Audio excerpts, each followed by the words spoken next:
बिहार में एक इलेक्शन हुआ और सबको लगा रिजल्ट प्रेडिक्टेबल होगा। पॉलिटिक्स से होता रहता है, लेकिन इस बार बिहार ने पूरे इंडिया को एक लेसन सिखाया। एक ऐसी साइलेंट रिवोल्यूशन हुई जो बड़े बड़े पॉलिटिकल पंडित भी मिस कर गए। रिजल्ट तो सबने देखा, एनडीए को 243 में से 202 सीट्स, एकदम क्लीन स्वीप। महागठबंधन जो 2020 में एकदम टक्कर दे रही थी, सिर्फ 35 सीट्स में सिमट गई। लेकिन असली स्टोरी नंबर्स के पीछे है। असली स्टोरी है एक साइलेंट आर्मी की, जिसने इस पूरे इलेक्शन का स्क्रिप्ट पलट दिया। और वो आर्मी थी बिहार की महिलाएं, वुमेन वोटर्स। आपको शॉकिंग लगेगा, बट 2025 में बिहार इलेक्शन में हिस्ट्री क्रिएट हुई। टोटल वोटर टर्नआउट 67% था, जो 1951 के बाद सबसे ज्यादा है। But wait for it, the real twist is here. Male voters का टर्नआउट था 62.8%। ठीक है, नॉट बैड। लेकिन वुमेन वोटर्स का टर्नआउट पता है कितना था? 71.6%। ये 9% का गैप इतिहास में पहली बार। बिहार में मर्दों से कई ज्यादा औरतों ने वोट डाला। कुछ डिस्ट्रिक्ट्स में तो गैप क्रेजी लेवल पर था। सुपौल डिस्ट्रिक्ट में वुमेन्स ने मेन से 20% ज्यादा वोटिंग की। और किशनगंज में वेट फॉर इट 88.57% वुमेन ने वोट डाला, ऑलमोस्ट 90%। तो सवाल ये है, ऐसा हुआ क्यों? अचानक इतना बड़ा बदलाव कैसे? इसका जवाब छिपा है नीतीश कुमार की स्ट्रेटेजी में। पिछले कुछ सालों में उनकी सरकार ने वुमेन सेंट्रिक वेलफेयर स्कीम्स पे जबरदस्त फोकस किया। आपको एग्जांपल देता हूँ,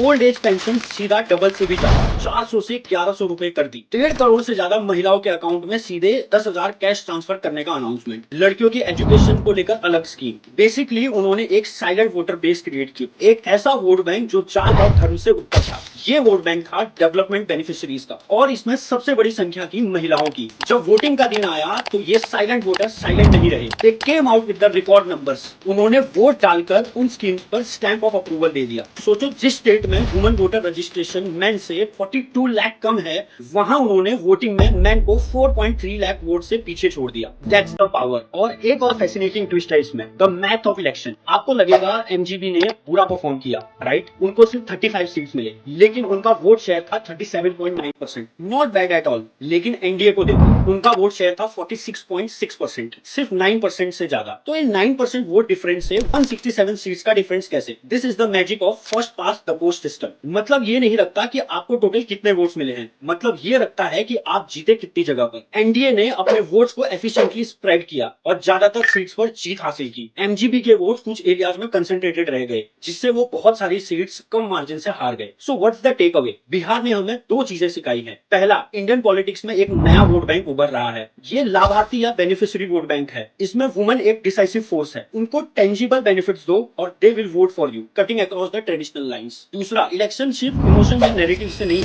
मैथ और स्ट्रेटेजी से जीते जाते हैं। वोट कंसोलिडेशन और efficiency is the name of the game.